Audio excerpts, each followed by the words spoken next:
Sean todos bienvenidos a la Maratón por el Día del Abogado y Abogada 2021 en CENICSA. Les saluda Kevin Torres Castillo y para mí es un gusto compartir con ustedes esta ocasión especial en la que rendimos homenaje a nuestra noble y hermosa profesión de la abogacía.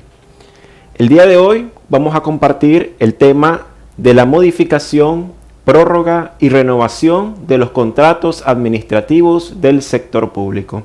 Este es el tema que he querido compartir con ustedes en esta ocasión especial, en este día especial, para que celebremos nuestro día como abogados y abogadas de la mejor manera, que es precisamente formándonos, actualizando conocimientos y poniéndonos al día especialmente con este tema en el que vamos a abordar la circular más reciente que ha emitido la Dirección General de Contrataciones del Estado en relación a la aplicación de la Ley número 737, Ley de Contrataciones Administrativas del Sector Público, y que el día de hoy vamos a abordar de manera muy integral el contenido de esta última actualización. De tal manera que el Día del Abogado y Abogada acá en CENICSA lo celebramos poniéndonos al día con los últimos conocimientos, con las últimas materias en el derecho y especialmente en la parte de las contrataciones administrativas. Para empezar, hago mi presentación para los que no me conocen o para los que nos sintonizan por primera vez acá en los cursos de CENICSA. Mi nombre es Kevin Torres Castillo, soy abogado y notario público, licenciado en Derecho por la Universidad Centroamericana UCA, poseo un posgrado en Contrataciones Administrativas del Sector Público por la Universidad Americana UAM. Soy asesor legal externo de entidades deportivas con experiencia en su constitución, inscripción, reforma estatutaria y actualización de sus juntas directivas. Y también soy asesor legal de tiempo completo en la materia de contrataciones administrativas del sector público con 8 años de experiencia y también ejercemos la docencia acá en CENICSA. Esta es la segunda ocasión en la que se me ha dado pues la oportunidad maravillosa de compartir con ustedes conocimientos. Ya en mayo de este año 2021 tuvimos la oportunidad de compartir un primer ciclo de conferencias sobre contrataciones administrativas dividido en 5 sesiones y ahora pues nos disponemos a compartir esta breve sesión siempre dentro de la materia de contrataciones administrativas, pero enmarcada dentro del contexto de esta maratón en celebración al Día del Abogado y Abogada que CENICSA ha organizado en este año 2021. Vamos a presentarles ahora el sumario de los temas que vamos a abordar, de las temáticas, mejor dicho, que componen el tema que les comparto para el día de hoy. En primer lugar tenemos las generalidades, luego la base legal y normativa, forma de los contratos administrativos, de la modificación, procedimiento básico para modificar un contrato administrativo, modificación de documento contractual, modificación de orden de compra, de la prórroga, de la renovación, pertinencia de la renovación y forma de la renovación. Estas son las temáticas específicas que vamos a abordar en esta sesión.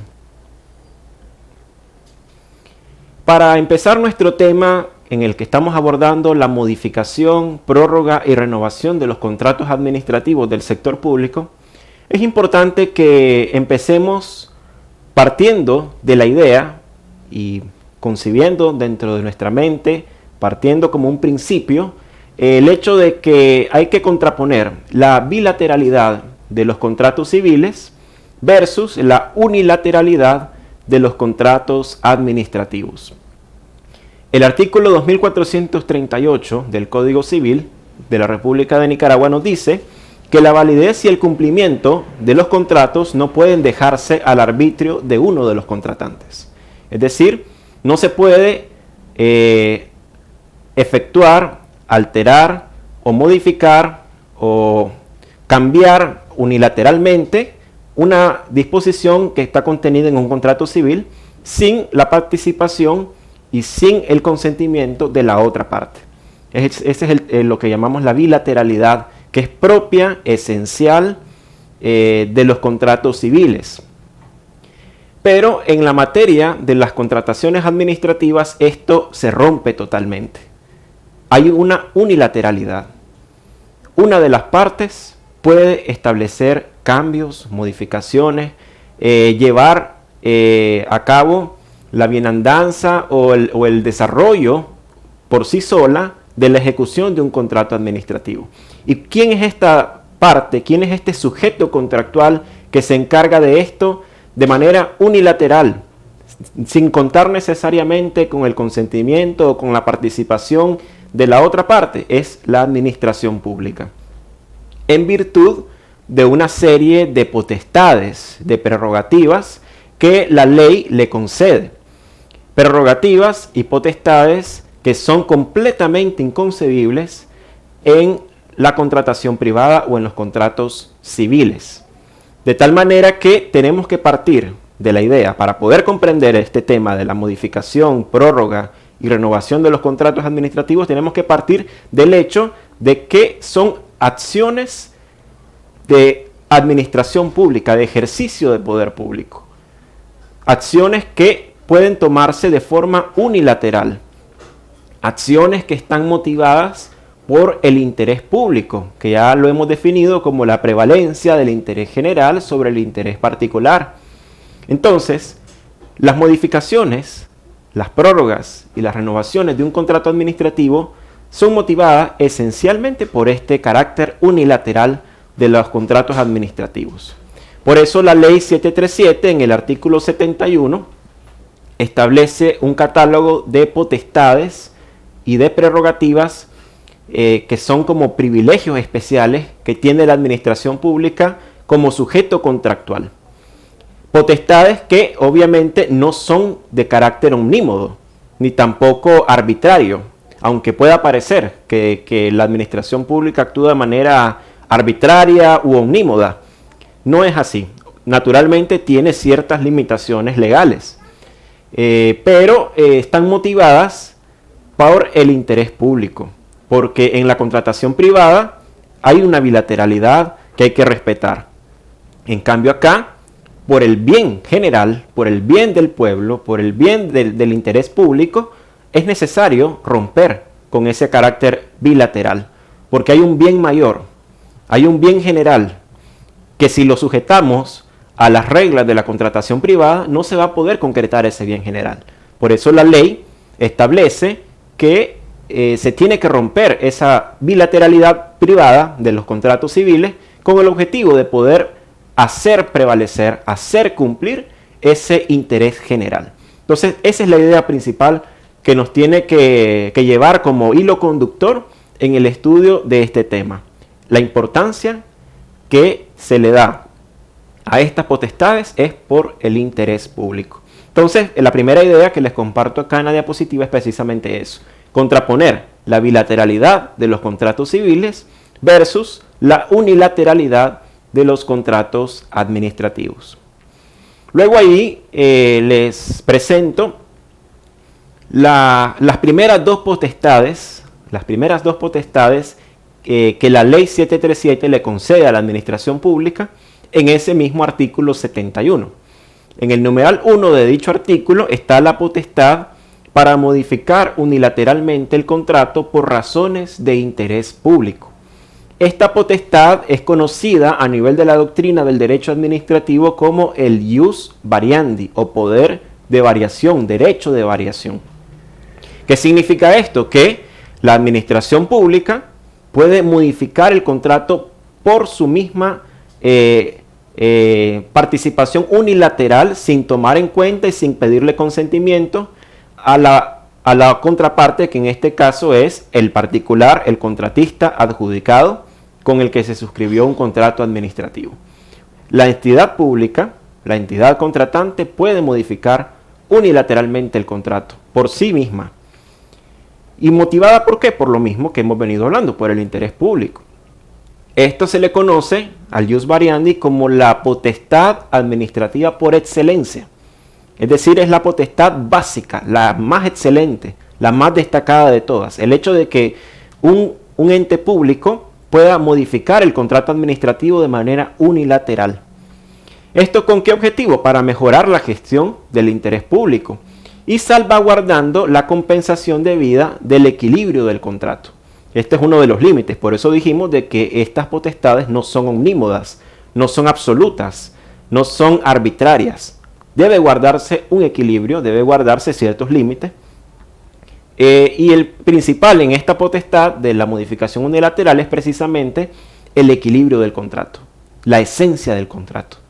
No es una modificación que tiene que romper radicalmente con toda la esencia original que llevaba el contrato desde su elaboración, desde su planificación, desde su programación.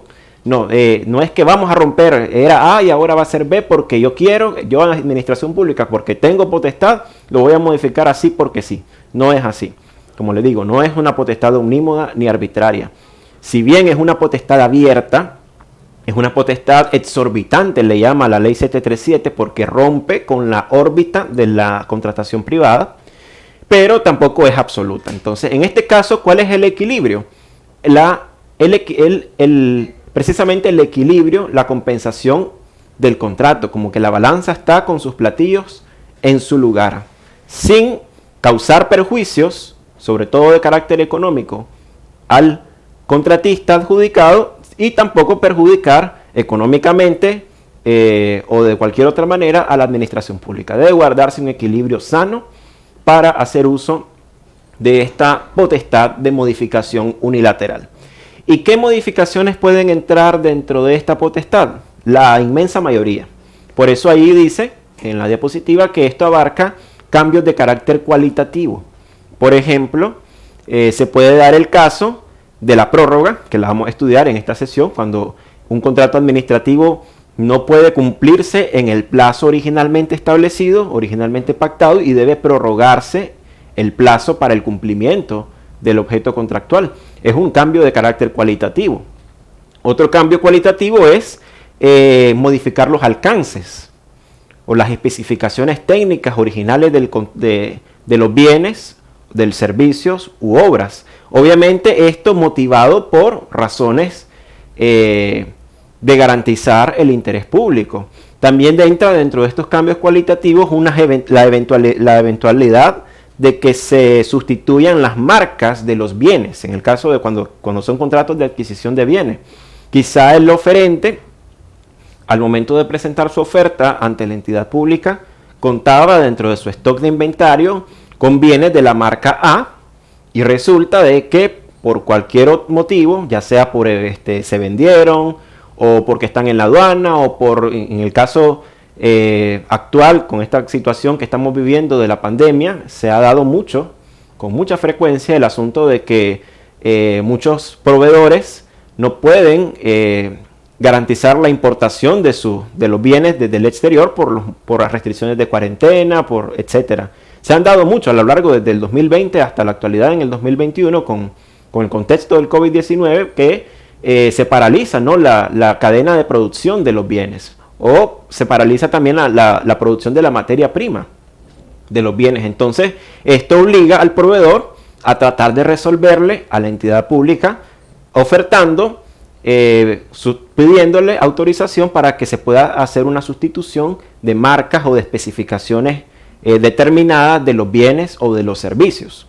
Y si estos responden al interés público y si garantizan el equilibrio del contrato y se garantiza que se va a cumplir con el objetivo principal del contrato, con la adquisición de bienes o con la prestación de los servicios, entonces la entidad pública perfectamente puede autorizar este tipo de modificaciones, aunque ya pierde un poquito la parte unilateral, porque muchas veces estos cambios son solicitados por el proveedor, no son por voluntad a iniciativa de la entidad pública.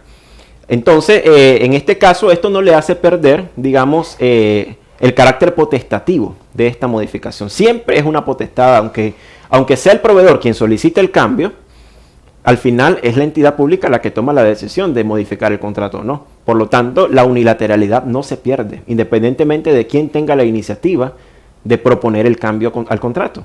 La unilateralidad no se pierde porque siempre es en uso de las potestades, en uso de estas prerrogativas especiales que la ley 737 le da el nombre de exorbitantes, para separarlas, para romperlas completamente de los contratos civiles.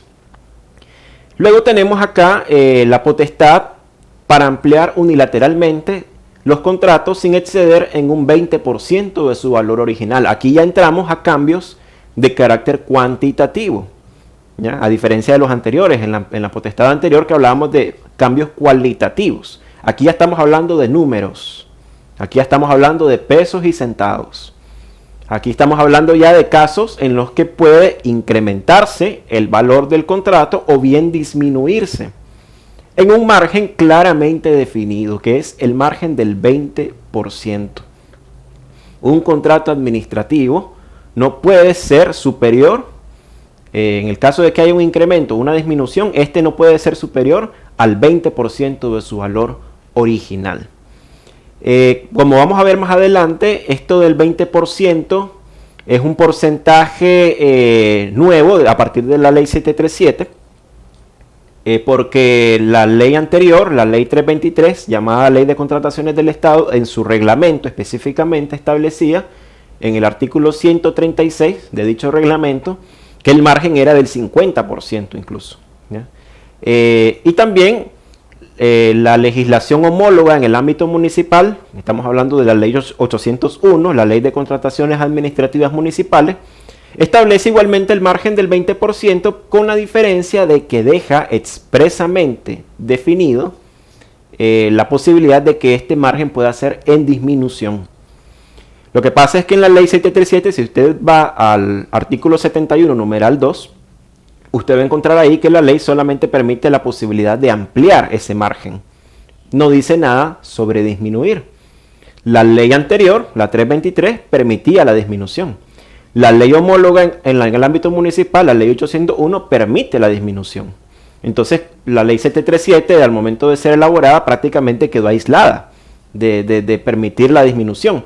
Pero, de acuerdo a la práctica de las entidades contratantes, práctica que ha sido, digamos, ratificada por el órgano rector, la Dirección General de Contrataciones del Estado, como vamos a ver más adelante, se permite la posibilidad de la disminución del monto contractual. Finalmente tenemos lo que es la renovación de los contratos de servicios generales. No está dentro del catálogo de las potestades administrativas propiamente dichas del artículo 71, pero sí es una posibilidad que establece la misma ley 737, específicamente en su artículo 87, parte infine, que establece que los contratos de servicios generales, específicamente este tipo contractual, no todos los contratos, el de servicios generales, puede ser renovado hasta por 2 veces, con la condición de que no se alteren sus elementos o condiciones originales. Esa es la clave y lo vamos a estudiar con más amplitud en esta sesión. Aquí les presento la base legal y normativa de esto que estamos estudiando, de la modificación, prórroga y renovación de los contratos administrativos. En primer lugar, la ley 737, Ley de Contrataciones Administrativas del Sector Público. Luego tenemos su reglamento, que es el decreto número 75/2010. Y finalmente tenemos la circular administrativa DGC SP-07-2021. Criterios técnicos y legales para modificar y renovar los contratos administrativos del sector público, aprobada por la Dirección General de Contrataciones del Estado el 7 de mayo de 2021, que a su vez derogó la anterior circular DGC SP-04-2021 del 26 de marzo del mismo año. Por eso es que al inicio de esta sesión les decía de que es prácticamente lo más reciente, lo más nuevo que tenemos en lo que respecta a la materia de contrataciones administrativas del sector público en Nicaragua. Es la circular más reciente, incluso fue posterior al ciclo de conferencias anterior que tuvimos acá en CENICSA, precisamente en el mes de mayo.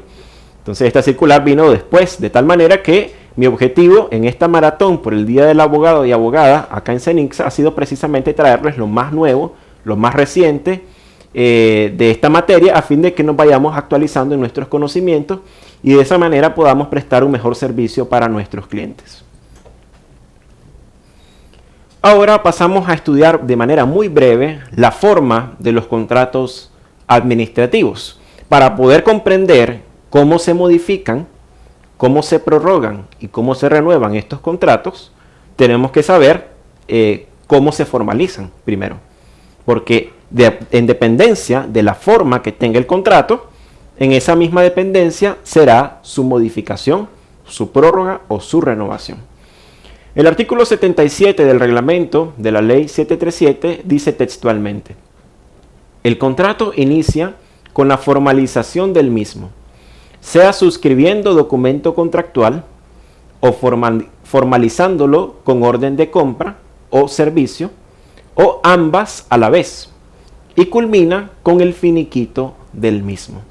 Entonces, de acuerdo a la lectura de este artículo 77 del reglamento de la ley 737, tenemos que un contrato administrativo se puede formalizar indistinta o conjuntamente de dos maneras. El primer lugar es el documento contractual y en segundo lugar la orden de compra. El documento contractual es a lo que podríamos llamarle el contrato propiamente dicho, es decir, el documento que trae cláusulas, que trae condiciones, que trae muy especificado, muy claras las obligaciones y derechos de cada parte, de cada sujeto contractual. Es lo que le llamamos el documento contractual o contrato escrito propiamente dicho en sentido estricto. Este documento contractual es obligatorio en las modalidades de licitación y concurso. Es expresamente opcional en contratación simplificada y tácitamente opcional en la modalidad de contratación menor. Explico brevemente esto. Allí pongo, cito el artículo 70, párrafo tercero de la ley 737. Es obligatorio porque taxativamente este artículo 70, párrafo tercero, dice que en licitación y concurso siempre tiene que haber documento contractual, sí o sí, siempre, siempre. Ya el artículo es claro, taxativo y expreso en ese sentido. Siempre tiene que haber un documento contractual. Si estamos en una licitación, ya sea pública o selectiva, o si estamos en un concurso, tiene que haber documento contractual. Documento contractual cuyo modelo tuvo que haber estado presente, anexo, incluido en el pliego de bases y condiciones o en el documento base. El pliego de bases y condiciones ya sabemos que es la ley del concurso, las reglas del juego en licitación, y el documento base en la modalidad de concurso, ya sea este concurso para firma consultora o para consultor individual, de cualquiera. Entonces ya sabemos que en ese documento que establecen las reglas del juego tiene que estar el modelo, y de acuerdo a ese modelo se va a formalizar el documento contractual. Entonces ahí no hay vuelta de hoja, estamos claros, tiene que haber documento contractual en esas modalidades. Pongo ahí que es expresamente opcional en contratación simplificada porque también el artículo es expreso, es claro, al decirle que en la modalidad de contratación simplificada no es obligatorio que la entidad contratante formalice documento contractual. Puede bastar la orden de compra, que es el otro que cito en el siguiente párrafo. Entonces es opcional. Eso ¿qué va a depender? Del objeto, de la complejidad, de la envergadura, del objeto, de lo que estamos contratando, ¿verdad? Eso va en dependencia del monto, en dependencia de las posibilidades, de los riesgos que puede tener ese contrato, etcétera. Eso va en dependencia de muchos factores y circunstancias que la entidad contratante tendrá que valorar en el caso concreto. Y pongo ahí que es tácitamente opcional en contratación menor. ¿Por qué digo tácitamente opcional? Porque la ley 737 y el reglamento no nos dicen, a diferencia de la simplificada, que el documento contractual es opcional en contratación menor. No hay disposición expresa al respecto. Pero perfectamente puede aplicarse en equivalencia a lo establecido para contratación simplificada. En contratación menor, si la entidad contratante considera que es necesario un documento contractual, lo hace, perfectamente puede, y si no, también no hay ningún problema, no es obligatorio. Con la diferencia que no está expresamente establecido, sino que digo tácitamente, de acuerdo a la práctica y de acuerdo a la naturaleza propia de la contratación menor, que bien sabemos que es una modalidad caracterizada por su dinamismo, por ser expedita, por actuar rápidamente, porque son contrataciones con montos pequeños. Entonces, después del documento contractual tenemos la orden de compra, que es la otra forma en la que se puede dar vestimenta jurídica, por decirlo de una manera, existencia jurídica a un contrato administrativo, la orden de compra. La orden de compra puede, ya bien, sustituir al documento contractual, es decir, ser el documento único que establezca la relación contractual, o bien complementar al documento contractual. Por eso en el artículo 77 dice claramente suscribiendo documento contractual, formalizar orden de compra o ambas a la vez. Perfectamente se puede firmar contrato, documento contractual y después la orden de compra. Se puede o bien solo uno o bien solo el otro. La orden de compra por lo general complementa al contrato, precisamente porque es un documento ya, digamos, como un resumen, no es tan extenso como el documento contractual. Y vamos a lo mismo, va en dependencia del objeto, de la envergadura y de la complejidad de lo que estamos contratando. Ahora que ya sabemos cómo se formaliza un contrato administrativo, vamos a entrar de lleno a ver cómo se modifica en primer lugar. Acordémonos de que este tema está dividido en tres: modificación, prórroga y renovación. Vamos a estudiar primero la modificación. En otras palabras, vamos a estudiar la potestad administrativa del artículo 71, numeral 1 de la ley 737, potestad para modificar unilateralmente los contratos por razones de interés público. Lo básico que tiene que regirse para modificar un contrato. ¿Qué es lo que se tiene que hacer? Esto que les presento acá en la diapositiva está tomado precisamente de la circular reciente de la DGC, de la que hicimos mención al inicio y que es del 7 de mayo de 2021, la más reciente que ha emitido el órgano rector hasta el momento. Entonces ahí están las condiciones, los requisitos esenciales que debe cumplir una modificación a un contrato administrativo para su validez. En primer lugar, tenemos que el contrato a modificar debe estar vigente. Es decir, tenemos que estar dentro del periodo exigible de cumplimiento. Es decir, no puede ser un contrato vencido. No puede ser un contrato cuyo plazo ya murió. No, tiene que estar vigente. ¿Ya? Tiene que estar vigente para poder efectuar una modificación. No podemos modificar un contrato cuyo plazo vencía la semana pasada, por ejemplo. Ya ese contrato ya murió. Cumplido o no cumplido, pero ya murió. Entonces no podemos modificarlo así. Tiene que ser dentro del periodo en que el contrato esté vigente. Luego tenemos que la modificación del contrato no debe alterar los elementos esenciales del objeto inicialmente pactado, ni impedir la funcionalidad o el fin inicialmente propuesto. Recordemos, las potestades administrativas que rompen con la contratación privada, con los contratos civiles, no son omnímodas. Aquí tenemos uno de los límites. ¿Y cuál es ese límite? Que se salvaguarde los elementos esenciales del contrato. No es que vamos a hacer un contrato nuevo, nuevecito, distinto completamente del primero que se planeó, que se programó y para el cual se hizo un procedimiento de contratación. No es así. Tiene que ser en base a la esencia. No se puede perder la esencia de lo que nos motivó a contratar, del fin por el cual vamos a contratar. La finalidad pública tiene que ser la misma, la esencia tiene que ser la misma, la funcionalidad tiene que ser la misma. Entonces no es que vamos a hacer borrón y cuenta nueva, no se trata de eso. Debemos ir sobre la misma línea. Por ejemplo, si el contrato administrativo se trata de adquirir un servicio de alimentación, por ejemplo, para los trabajadores en un evento determinado de una entidad pública, específicamente para ese evento. No es que vamos a aprovecharla, modificar el contrato para cubrir otro evento adicional que andaba por ahí, que de casualidad para garantizar, aprovechando el paquete, vamos a modificar el contrato. No se trata de eso tampoco. No son potestades omnímodas. Tenemos que respetar la línea original del contrato, la esencia del contrato. Luego tenemos como otro requisito informe que sustente la necesidad de la modificación para ejecutar satisfactoriamente el contrato y su conformidad con las disposiciones legales y reglamentarias vigentes. Más adelante vamos a ver el procedimiento básico para modificar un contrato, es decir, como un resumen de lo que les estoy presentando acá. Entonces, el primer requisito que debe cumplirse es precisamente que la entidad contratante haga un informe en el que se sustente, en el que se motive, en el que se justifique por qué voy a hacer esa modificación, cuál es el objetivo, para qué lo voy a hacer, dónde está el interés público que quiero garantizar o que quiero asegurar, cuál es el motivo realmente por el cual mi contrato, que tenía 15 alcances, ahora tienen que ser 20. O por qué mi contrato, que tenía un alcance A, ahora tiene que tener un alcance B. Entonces, todo eso tiene que estar sustentado, soportado. Y se hace un informe que más adelante vamos a escribir de manera muy breve en qué consiste dicho informe.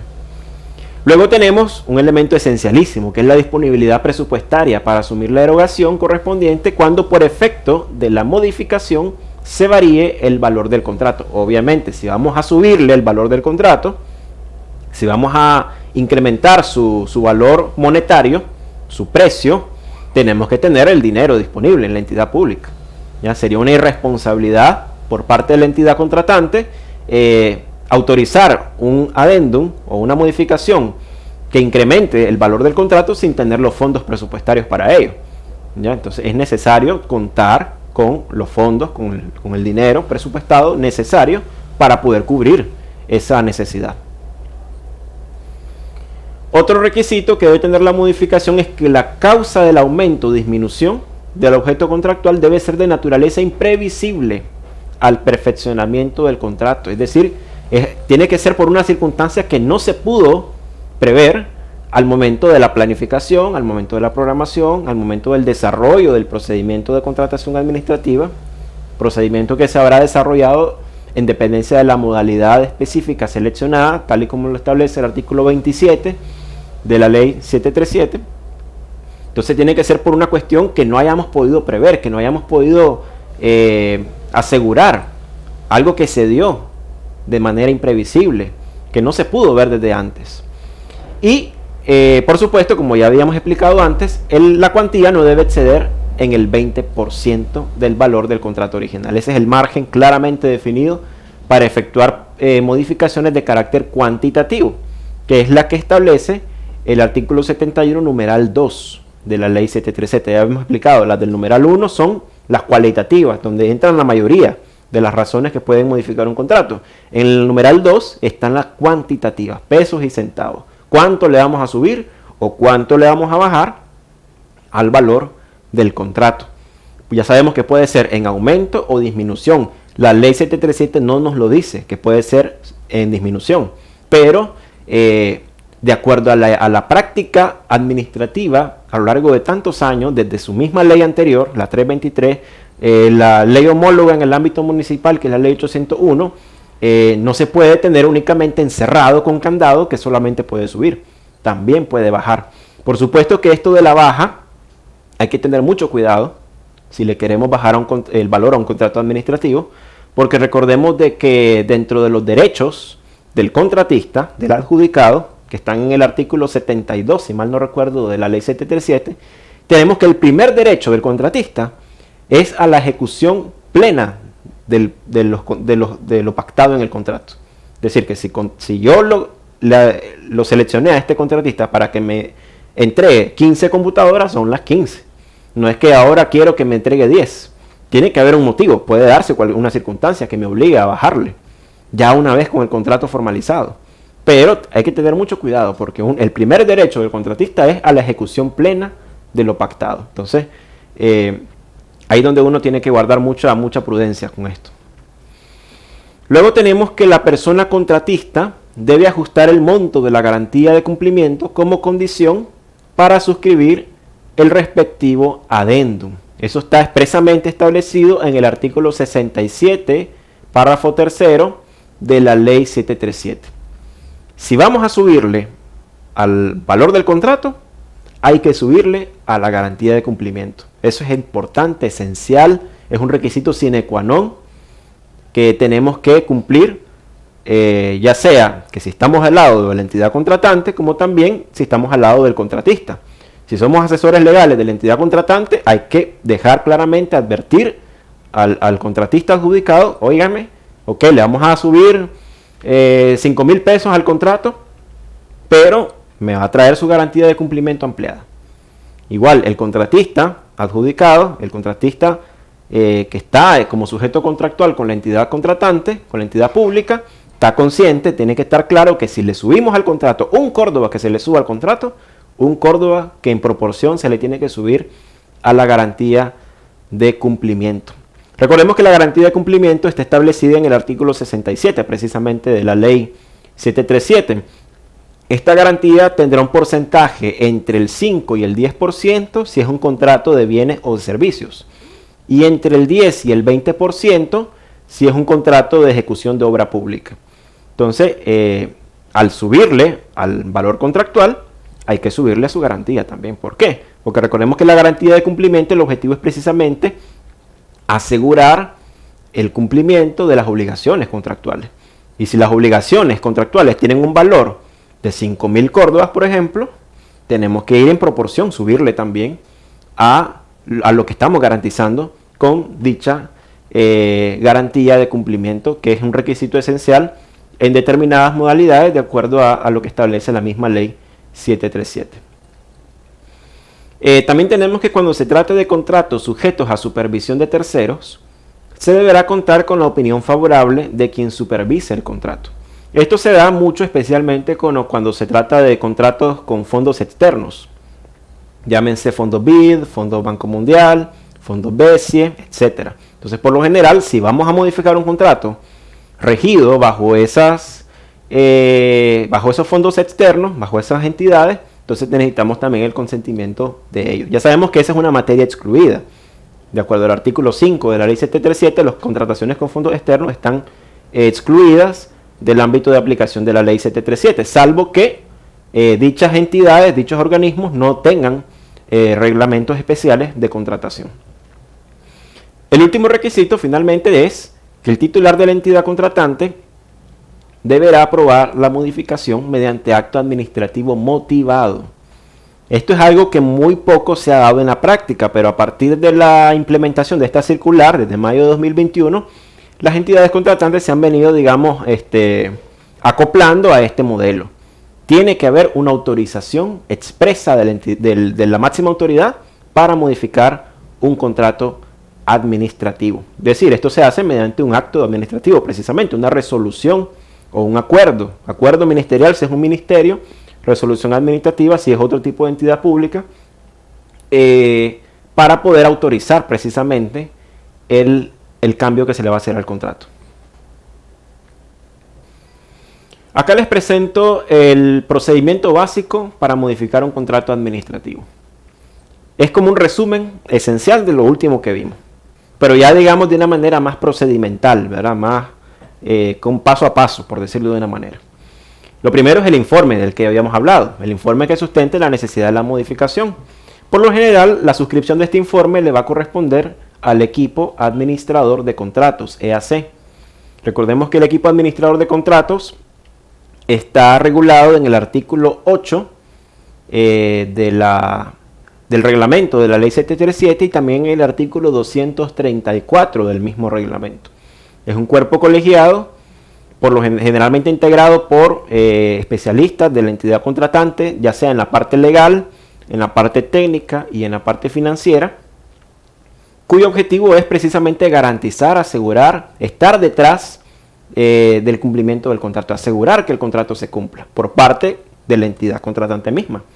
¿Ya? Asegurar de que el contrato se cumpla, de que el contrato vaya en orden, de que se cumpla los plazos, las cantidades, la calidad, las especificaciones técnicas, los tiempos, que se salvaguarden las garantías, etc. Es administrar el contrato, desde que se firma hasta que finaliza. Entonces, por lo general es a este equipo administrador de contratos al que le va a corresponder precisamente emitir el informe que sustente la modificación. Ya sea que esta modificación sea a iniciativa de la misma entidad contratante, de manera completamente unilateral, o bien que sea una modificación solicitada por el mismo contratista o proveedor, porque se puede dar el caso, como ya vimos, falta de materia prima, problemas con la aduana, escasez de inventario, muchas cosas se pueden dar, por las cuales va a ser el mismo proveedor el que va a pedir el cambio, ya sea cambio de alcance, cambio de especificaciones, prórroga, etc. Luego tenemos el acto administrativo motivado, lo que hablábamos en la diapositiva anterior, en la que el titular de la entidad contratante va a ratificar el informe del equipo administrador de contratos, va a aprobar la modificación y va a orientar la formalización del adendum o modificación contractual. Y finalmente tenemos la firma del adendum por parte del servidor público competente y por la persona contratista o su representante legal debidamente acreditado, con las mismas condiciones y formalidades cuando se suscribió el contrato original. Ahora vamos a estudiar específicamente cuándo se modifica el documento contractual. Ya vimos las dos formas en las que se formaliza un contrato administrativo. Documento contractual, orden de compra. Entonces, cuando es documento contractual, ¿qué es lo que se hace? Luego de agotado el procedimiento que les describí en la diapositiva anterior, informe, autorización de la máxima autoridad y firma, entonces nos disponemos a elaborar lo que se le conoce como adendum o adenda.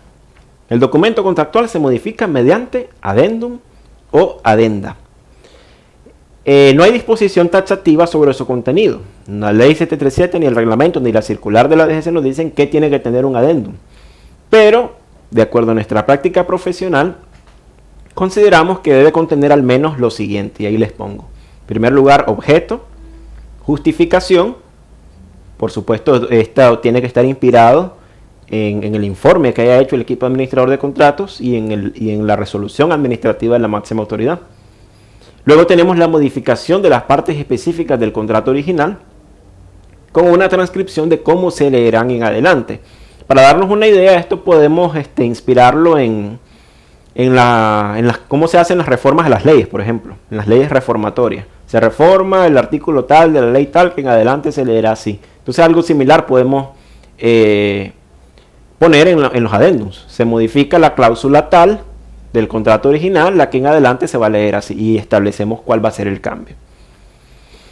En el caso de aumento o disminución del monto, es decir, en uso de la potestad del artículo 71, numeral 2 de la ley 737, es aconsejable presentar un detalle de variación que contenga el monto original, el monto a aumentar o disminuir, el nuevo monto contractual y el porcentaje de aumento o disminución que no podrá superar el 20%. Por ejemplo, monto del contrato original, hipotéticamente, 10 pesos. ¿Ya? Contrato original, 10 pesos. ¿Cuánto el monto a aumentar? 5 pesos. El nuevo monto contractual, 15 pesos. ¿Ya? El porcentaje, 0 punto tanto va a ser. Estamos poniendo un ejemplo hipotético, pero para que se den una idea de cómo tiene que ser ese detalle. Es importante para poder saber cómo estaba el contrato antes, en qué consiste el cambio que estamos haciendo ahora, y el porcentaje que se debe respetar, que ya sabemos que es el 20%. Y finalmente la aceptación de las partes, como en cualquier contrato, ya sea administrativo o civil, siempre se hace la aceptación de las partes. Ahora vamos con la orden de compra, ¿cómo se modifica? En caso de que en el contrato administrativo ante el cual nos encontremos, solamente hay orden de compra, no hay documento contractual, por lo tanto no vamos a hacer adendum. ¿En cómo hacemos el cambio? Aquí vamos a tomarnos y apoyarnos de la práctica. ¿Por qué? Porque la orden de compra se clasifica en 3 tipos, únicamente en 3 tipos. La inicial, que se hace inmediatamente después de la adjudicación o de la firma del documento contractual. Recordemos que la orden de compra o sustituye o complementa al documento contractual. También está la orden de compra de ampliación, que se hace en caso de incremento al monto contractual. Y la de renovación, que se hace en caso de la renovación precisamente de los contratos de servicios generales. Entonces, ¿qué significa esto?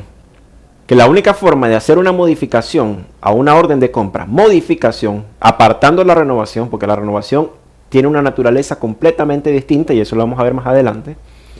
Apartando la renovación, la única forma de modificar una orden de compra es en caso de aumento del monto contractual, en caso de incremento, solamente. No podemos cambiar una orden de compra por cambio de especificaciones, por cambio de alcances, por cambio de marcas, por cambio de carácter cualitativo, en otras palabras. Los cambios cualitativos del artículo 71, numeral 1, de la ley 737 no entran para modificar orden de compra, no aplican. Solamente cambios cuantitativos, es decir, y específicamente para ampliar, ni siquiera para disminuir, solamente para ampliar. Y aquí en la siguiente diapositiva les explico el porqué de esto. Y es que una de las características del formato de orden de compra que están utilizando las entidades contratantes del sector público y también las municipalidades desde el año 2019 es que se elabora directamente en el sistema de contrataciones administrativas electrónicas SISCAE. Es decir, no es un documento que la entidad contratante va a hacer en Word o en Excel, no. Es en datos estructurados que se hace la orden de compra, es en casillas electrónicas. Es decir, en el sistema, es una orden de compra sistematizada, en datos estructurados. Por lo tanto, las áreas de adquisiciones, que son las encargadas de elaborar la orden de compra, no tienen la facultad de manipular el sistema y insertar más cambios que los que el mismo sistema les permite, ¿ya? Porque todo está ya estructurado. Entonces, ¿qué pasa? ¿Qué pasa en estos casos? ¿Qué hacemos? Bueno, lo que le toca hacer específicamente a la entidad contratante es tratar de dejar el mayor soporte posible de los cambios que está haciendo, porque la orden de compra no la va a poder tocar. La única forma de tocarla es si hay ampliación a su monto. Solamente si le vamos a subir al monto contractual, nada más. De ahí no puede cambiarse marca, no puede cambiarse especificaciones, no puede cambiarse alcance, nada. Solamente el monto. Entonces, ¿qué queda? Dejar suficiente constancia en el expediente único de la contratación de los cambios que se están autorizando y su motivación. No solo para soporte del expediente. Recordemos que por el principio de control de la Ley 737, la Contraloría General de la República está facultada para fiscalizar los procedimientos de contratación administrativa. Entonces el expediente que lleva al efecto el área de adquisiciones tiene que estar al día, tiene que estar soportado, completo. Entonces tiene que dejarse suficiente soporte del cambio que se está haciendo, porque como la orden de compra no la vamos a poder tocar, tiene que haber correspondencia, tiene que haber soporte suficiente del cambio que se está haciendo, no solo por el expediente mismo que se resguarda en adquisiciones, también por el tema del pago. Cuando llegue el auditor a revisar los comprobantes de pago de la entidad contratante y vea que hubo un cambio, que se le pidió marca A y el proveedor trajo marca B, él va a pedir un soporte. ¿Por qué le aceptaron marca B si era marca A? Si la orden de compra dice marca A, ¿por qué le aceptaron una B? Entonces tiene que haber un soporte, tiene que haber una justificación. No solamente, como les digo, del expediente de adquisiciones, sino también de la parte contable financiera, ¿ya? Para efectos de que se pueda soportar plenamente la facturación que va a hacer el proveedor, porque obviamente la factura va a decir B, no va a decir el A que decía la orden de compra. Entonces todo eso tiene que estar claramente soportado también para efectos no solo administrativos, sino también financieros, contables, ¿verdad? Porque va a haber diferencias, ¿ya? La orden de compra va a decir una cosa, la factura va a decir otra, la entrada de almacén va a decir otra. Entonces tiene que haber una armonía, una sincronización para garantizar un soporte y una correcta ejecución de los fondos públicos que ejecuta la entidad contratante.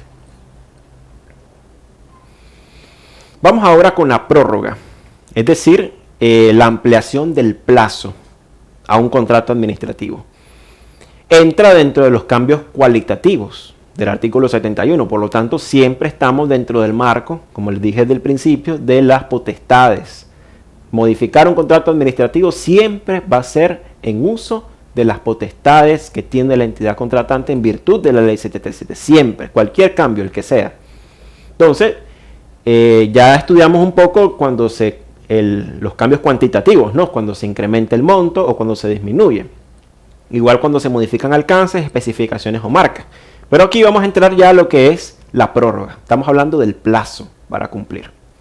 El plazo de ejecución del contrato administrativo podrá ser prorrogado durante su vigencia de oficio, es decir, a iniciativa exclusiva de la entidad contratante, o por solicitud de la persona contratista dentro del plazo establecido en el contrato, o tan pronto ésta obtenga conocimiento del hecho que la provoca. Nos regimos por la misma regla que vimos en la modificación. En la modificación, digamos, en sentido amplio, porque siempre todo cambio es una modificación, obviamente. Pero aquí estamos hablando de un cambio específico, que es el plazo. Igual, para modificar el plazo, el contrato tiene que estar vigente. No es que vamos a ampliarle el plazo al contratista cuando ya se le terminó el plazo o la vigencia del contrato. Si el contrato era para antier, no es que hasta hoy vamos a hacer el cambio, a darle la prórroga. No, tiene que ser desde antes. Tiene que ser desde antes. ¿Por qué? Porque el retraso del cumplimiento de la obligación contractual, comparándola un poco con la parte de las obligaciones, estamos hablando de que ya está en retardo y por lo tanto ya la obligación es exigible. Pueden venir multas, puede venir ejecución de garantías, y todas esas medidas que establece la ley 737 y su reglamento. Entonces, por lo tanto, tiene que estar antes, tiene que ser antes de que el contrato se venza, dentro de su periodo de vigencia. Para establecer el plazo de la prórroga, la entidad contratante debe valorar la naturaleza de las prestaciones cuya ejecución deben aplazarse, así como las circunstancias en que se ejecute el contrato según corresponda. No está obligada la entidad contratante a ampliarlo. Tiene que haber una valoración. Por eso se hace el informe del equipo administrador de contrato. ¿Ya? El informe donde el equipo recomiende si se hace o no la modificación al contrato y si se autoriza o no una prórroga. El equipo tiene que valorar si es viable o no, si hay condiciones o no, si es por motivos realmente de necesidad o inimputables al contratista o al proveedor, o es por imputable o es por culpa del proveedor, porque si es por culpa del proveedor tienen que tomarse medidas administrativas, ¿verdad? Ejecución de garantías, multas, etc. Pero si es por circunstancias exógenas, pues todo eso tiene que valorarse, justificarse y soportarse en el informe que al efecto emite el equipo administrador. La prórroga no tiene carácter automático. Esto es importante que lo manejemos, estimados colegas, en el ámbito de las contrataciones administrativas. La prórroga no tiene carácter automático, siempre se tiene que formalizar y precisa de un acto administrativo de aprobación, al igual que las modificaciones en general que estudiábamos antes, y en la cual se oriente la formalización del adendum, si hay documento contractual, y en el caso si hay orden de compra, pues como ya sabemos que no podemos cambiarle a la orden de compra nada más que su monto, pues tiene que dejarse, como ya les expliqué antes, suficiente soporte de la ampliación de plazo que se está haciendo en esos casos. Ahora entramos a lo que es la renovación. Hagamos un alto, olvidémonos un poco de lo anterior, porque la renovación tiene una naturaleza completamente distinta. Renovar un contrato no es modificarlo, en lo absoluto, no tiene nada que ver. Tiene una naturaleza, la renovación, y una esencia totalmente distinta. No tiene nada que ver con lo que es modificación. Por supuesto que hay ciertas cosas similares en cuanto a los procedimientos, en cuanto a la forma, pero la naturaleza, la esencia del contrato, de la renovación, es completamente distinta. No tiene nada que ver. Y lo vamos a estudiar ampliamente en esta parte de la sesión. Los contratos de servicios generales podrán renovarse hasta por 2 veces durante su vigencia, debiendo establecer el procedimiento para hacer efectiva tal facultad, siendo necesario acreditar la evaluación satisfactoria del servicio prestado. Ese es uno de los primeros requisitos. Una de las primeras cosas que tenemos que grabarnos al momento de renovar. Estamos ante un contrato de servicios generales. Es un tipo específico contractual. Es el que está en el artículo 87 de la ley 737, ley de contrataciones administrativas del sector público. No es cualquier contrato el que se renueva. El contrato de adquisición de bienes aquí no entra. El contrato de obra pública aquí no entra. Única y exclusivamente el contrato de servicios generales. Y digamos por terminación, pero no tanto por terminación porque hay un artículo específico que lo regula, pero para poder, digamos, hacer una homologación o una explicación comparativa, entra también aquí lo que son los contratos de arrendamiento. Lo que pasa es que los contratos de arrendamiento están regulados en otro artículo. Y los contratos de arrendamiento perfectamente pueden renovarse, igual, por 2 veces. Pero eso es un tema aparte. Solamente hago la comparación para que nos demos una idea. Pero en tipo contractual, en condiciones normales, solamente el de servicios generales. Que ya sabemos que los contratos de servicios generales consisten en prestación de servicios eminentemente materiales. Aquí no entran las consultorías tampoco, servicios intelectuales de ningún tipo, aquí no entran en lo que es renovación, servicios generales. El mismo artículo 87 de la ley nos da algunos ejemplos no restrictivos, ¿verdad? No es número cerrado lo que está ahí, es completamente abierto, esos son nada más ejemplos. Ahí menciona lavandería, mensajería, mantenimiento, soporte informático, vigilancia. Ahí entra también, por ejemplo, el transporte, la alimentación. Ese tipo de servicios de carácter general pueden ser renovados. Siendo que la renovación establece un nuevo vínculo contractual sobre el mismo objeto, su formalización no debe efectuarse mediante adendum. Por eso les digo, tenemos que apartar completamente el tema, quitarnos de la cabeza la palabra modificación. No estamos ante un adendum. La renovación es completamente distinta. Lo que hace es establecer, como dice ahí, y esto está tomado de la circular de la DGC, un nuevo vínculo contractual sobre el mismo objeto. Otro elemento esencial. No es que al renovar vamos a cambiar los alcances del contrato, porque no estamos ante un adendum, ante una modificación. Es una renovación. La renovación tiene que estar montada sobre las mismas condiciones en las que se pactó originalmente el contrato. Si ya vamos a hacer cambio, entonces ya no es renovación. Ya estamos ante un adendum. Entonces, tenemos que tener mucho cuidado en esa parte de los términos y distinguir bien la naturaleza de cada cosa, ¿verdad? Para la renovación se aplica supletoriamente el mismo procedimiento básico para la modificación, es decir, igual, un informe del equipo administrador de contrato, una autorización de la máxima autoridad y firmar el documento que establece, donde se formaliza pues la renovación. Por eso, otro elemento importante es la pertinencia de la renovación. Antes de invocar la renovación contractual, se debe verificar la necesidad del servicio general y su alcance para decidir la viabilidad de la renovación o el oportuno inicio de un procedimiento de contratación. Es decir, ¿qué significa esto? Que la entidad contratante no está obligada a efectuar renovación, es una potestad. No está dentro del artículo 71 expresamente citada, porque no es una potestad general, está sujeta a un tipo contractual específico que es el contrato de servicios generales, insisto, pero no deja de ser una potestad. Es decir, la entidad contratante puede renovar, puede no renovar. Tiene que valorar primero si es viable, si el servicio ha sido prestado a satisfacción. Ese es un elemento importantísimo, porque si fue un mal servicio, un pésimo servicio el que me dio el prestador de los servicios, no tengo por qué renovarlo tampoco, porque no se lo merece, digamos, por decirlo de una manera. Tiene que ganárselo, ¿verdad? Si el servicio fue prestado en tiempo, puntual, satisfactoriamente, si es un servicio que va por un tiempo extendido también, porque tampoco, si es un servicio de 3 semanas, no tenemos por qué renovarlo, porque estaba sujeto a un evento, digamos, a un suceso específico determinado. Pero si es un servicio que se extiende en el tiempo, lo que jurídicamente conocemos como de tracto sucesivo, entonces ahí ya vamos a valorar la posibilidad de efectuar una renovación. Pero hay que valorar todos los factores, ¿ya? Factor económico, por ejemplo, también, si es un servicio que está sujeto a muchos incrementos, por ejemplo, el servicio de vigilancia, el servicio de seguridad, está sujeto a ciertos cambios cada año, ¿no? Por el salario mínimo, por el INSS, cualquier otro costo que tenga la empresa, entonces uno tiene que valorar si tanto a la empresa de seguridad como a la entidad contratante les resulta renovar, o mejor hacemos otro procedimiento de contratación, pues, que eso ya, como les digo, está sujeto a valoración. Cuando el objeto del contrato de servicios generales ha sido modificado con la intención de ampliar su objeto y monto, la entidad contratante no podrá renovar el contrato, incluyendo los nuevos alcances incorporados, debiendo tomar todas las medidas pertinentes para iniciar un nuevo procedimiento de contratación. Solamente podrá renovarse el contrato cuyo objeto sea el inicialmente pactado. Ya lo veíamos en la diapositiva anterior.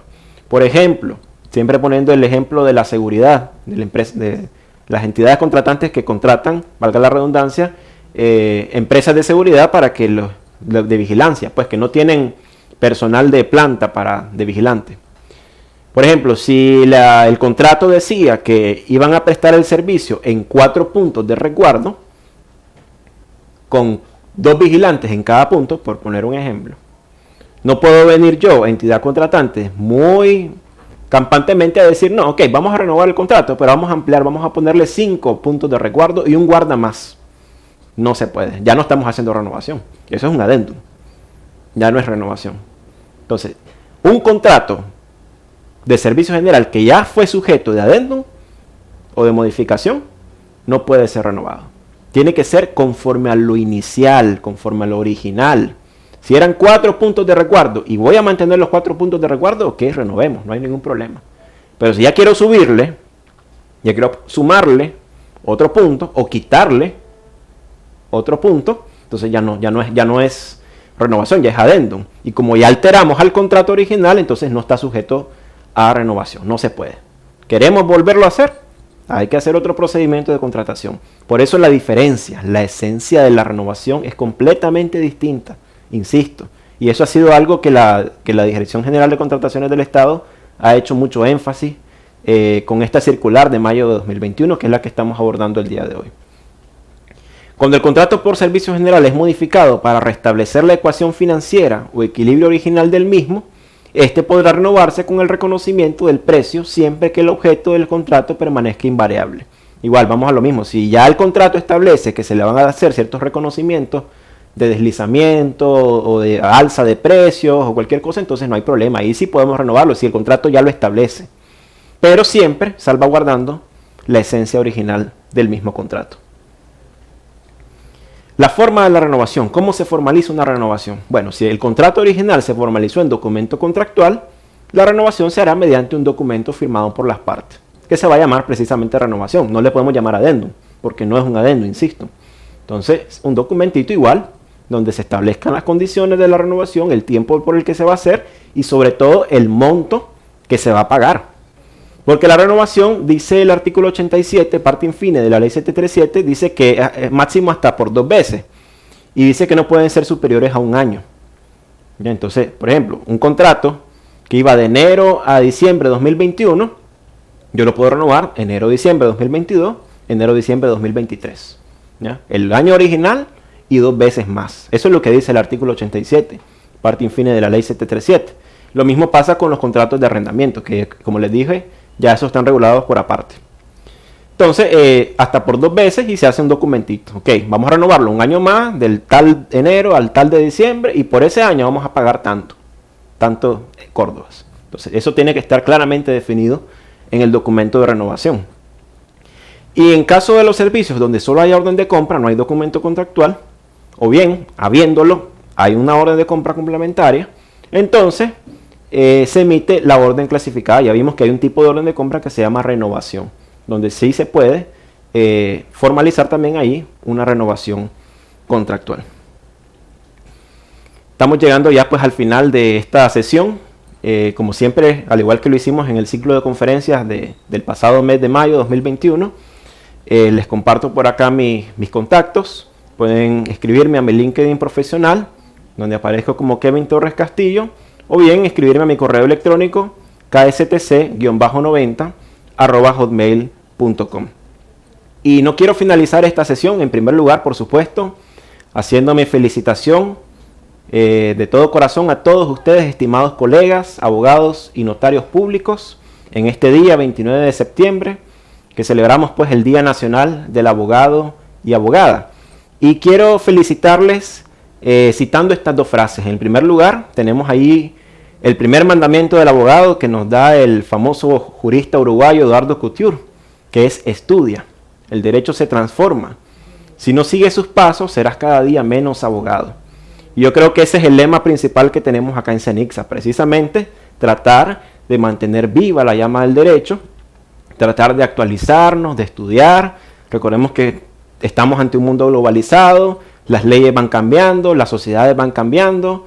Ahora tenemos un contexto nuevo y difícil al que nos ha tocado adaptarnos, ¿verdad? Como es la pandemia. Las leyes van cambiando también, las prácticas jurídicas van cambiando, entonces es importante que mantengamos actualizado nuestro acervo jurídico, ¿verdad? Con la lectura constante. Por eso acá en CENICSA hay una bibliografía riquísima de legislación, de doctrina. Es importante que nos vayamos documentando, que vayamos estudiando. Y acá en CENICSA, por supuesto, como les dije, este es el lema principal, el estudio. Para eso hacemos estos cursos, tenemos esta maratón del día de hoy, los cursos que se hacen constantemente a lo largo del año, etc. Entonces, mi primer consejo para usted, colega, abogado y notario público: el estudio. El estudio es esencial para nuestra profesión, para poder prestar un mejor servicio a nuestros clientes. Y mi segunda frase que acá les traigo a colación está tomada de nuestro título que nos da la Corte Suprema de Justicia. Cuando nos extiende el título de abogado y también el de notario, nos dice: rogando a las autoridades que le guarden los honores y preeminencias que correspondan. ¿Cuál es mi mensaje con esto? Que nos hagamos respetar como abogados, que nos hagamos respetar, que nos sintamos orgullosos de nuestra profesión. Qué bonito es escuchar, ¿verdad?, a los clientes cuando uno le dicen: Buenos días, licenciado. Buenos días, abogado, doctor. ¿Cómo ha estado? ¿Ya? Qué bonito que cómo reconocen nuestra condición profesional. Darnos a respetar. Mantener la ética profesional es parte de darnos a respetar. Darnos a respetar ante las autoridades, sobre todo en la parte judicial. Darnos a respetar ante nuestros clientes. Darnos a respetar ante la sociedad. Entonces es importante que garanticemos eso que dice el título que nos da la Corte, los honores y las preeminencias, que los podemos garantizar y asegurar con un buen ejercicio profesional, estudiando, dando calor humano a nuestros clientes, garantizándole el ejercicio de sus derechos, respetando sus derechos y sobre todo con ética, que es importante, además del estudio, por supuesto. Y de esta manera, pues yo quiero darles mis más sinceras felicitaciones a ustedes, estimados colegas, en este día nuestro, el Día Nacional del Abogado y Abogada, que acá en CENICSA lo hemos querido celebrar con esta maravillosa maratón de estudio, de ciclos, de conferencias, para celebrarlo a como es debido. Muchísimas gracias, pues, estimados colegas, abogados y notarios, por su atención en este curso y por participar en general en esta maratón. Nuevamente mis felicitaciones a todos y Dios mediante nos encontraremos en una próxima oportunidad. Muchas gracias.